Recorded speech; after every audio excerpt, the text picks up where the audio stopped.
ಸ್ನೇಹಿತರೆ, ಎಲ್ಲರಿಗೂ ಶ್ರೀ ಸಾಯಿ ಚಾನಲ್ಗೆ ಸ್ವಾಗತ. ನಾನು ನನ್ನ ಹಿಂದಿನ ವಿಡಿಯೋದಲ್ಲಿ ಶ್ರೀ ಸಾಯಿ ಸಚ್ಚರಿತ್ರೆಯ 51ನೇ ಅಧ್ಯಾಯವನ್ನು ತಿಳಿಸಿದ್ದೇನೆ. ಈಗಿನ ವಿಡಿಯೋದಲ್ಲಿ ಶ್ರೀ ಸಾಯಿ ಸಚ್ಚರಿತ್ರೆ 52ನೇ ಅಧ್ಯಾಯವನ್ನು ತಿಳಿಸಿಕೊಡುತ್ತೇನೆ. ಎಲ್ಲ ಸಂತರು ಒಂದೇ. ಶ್ರೀ ಗುರುಭ್ಯೋ ನಮಃ. ಗೋದಾವರಿ ತೀರದ ರಾಜಮಹೇಂದ್ರಿಯದಲ್ಲಿ ಟೇಂಬೆ ಸ್ವಾಮೀಜಿ ಎಂಬ ದತ್ತಾತ್ರೇಯ ಪೀಠದ ಗುರುಗಳಿದ್ದರು.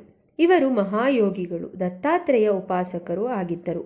ಒಮ್ಮೆ ನಾಂದೇಡದ ವಕೀಲ ಪುಂಡಲೀಕರಾಯರು ಅವರನ್ನು ಕಾಣಲು ರಾಜಮಹೇಂದ್ರಿಗೆ ಹೋದರು. ಸಂದರ್ಶನದ ವೇಳೆ ನಡೆದ ಸಂಭಾಷಣೆಯಲ್ಲಿ ಶ್ರೀ ಬಾಬಾ ಅವರ ವಿಷಯವೂ ಬಂದಿತು.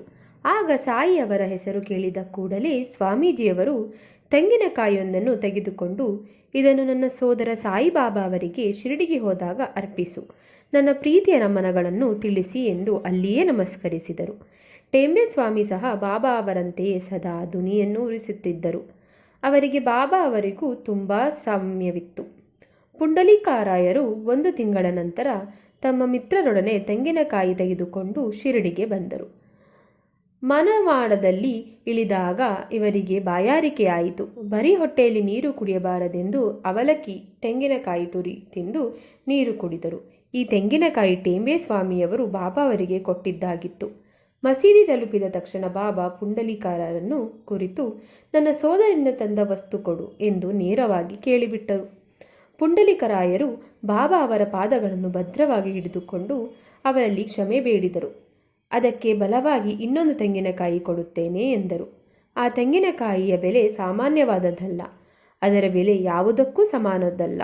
ಆದರೆ ನಿಮ್ಮಿಂದ ಈ ತಪ್ಪಾಗಿದೆ, ಚಿಂತಿಸಿ ಫಲವಿಲ್ಲ. ಅಹಂಭಾವವನ್ನು ತ್ಯಜಿಸು, ನಿನ್ನ ಆಧ್ಯಾತ್ಮಿಕ ಪ್ರಗತಿ ತ್ವರಿತಗೊಳ್ಳುತ್ತದೆ ಎಂದು ಆಶೀರ್ವದಿಸಿದರು. ಬಾಳಾರಾಮ್ ದುರಂದರ ಅವರು ಮುಂಬೈ ಹೈಕೋರ್ಟಿನ ವಕೀಲರು. ಅವರದು ತುಂಬ ಧಾರ್ಮಿಕ ಸ್ವಭಾವ. ಅವರು ಲೇಖಕರೂ ಹೌದು. ವಿಠಲನ ಪರಮ ಭಕ್ತರಾದ ಅವರಿಗೆ 1912ರ ಸುಮಾರಿನಲ್ಲಿ ಬಾಬಾ ಅವರ ಪರಿಚಯವಾಯಿತು. ಇದಕ್ಕೆ ಮುಂಚೆ ಅವರ ಸಹೋದರರು ಶಿರಡಿಗೆ ಭೇಟಿ ನೀಡಿದ್ದರು. ಈ ಸಲ ದುರಂದರ ಸಹೋದರರು ಬಾಬಾ ಅವರಿಗೆ ನಮಸ್ಕರಿಸಿದಾಗ ಅವರು ಹಿಂದಿನ 60 ಜನ್ಮಗಳಿಂದ ಪರಿಚಿತರು ಎಂದರು. ಬಾಬಾ ಅವರ ಕಾಲೊತ್ತುತ್ತಾ ಬಾಳಾರಾಯರು ಕುಳಿತರು. ಆಗ ಹುಕ್ಕಾ ಸೇದು ಎಂದರು. ಅವರಿಗೆ ಅಭ್ಯಾಸವಿರಲಿಲ್ಲ. ಒಂದು ಬಾರಿ ನಮ್ರತೆಯಿಂದ ಸೇದಿ ಕಳುಹಿಸಿದರು. ಇದರಿಂದ ಅವರ ದಮ್ಮು ರೋಗ ನಿವಾರಣೆ ಆಯಿತು. ಬಾಬಾ ಮಹಾಸಮಾಧಿಯ ನಂತರ ಮತ್ತೆ ಅವರಿಗೆ ಕೆಮ್ಮು ಬಂದಿತು.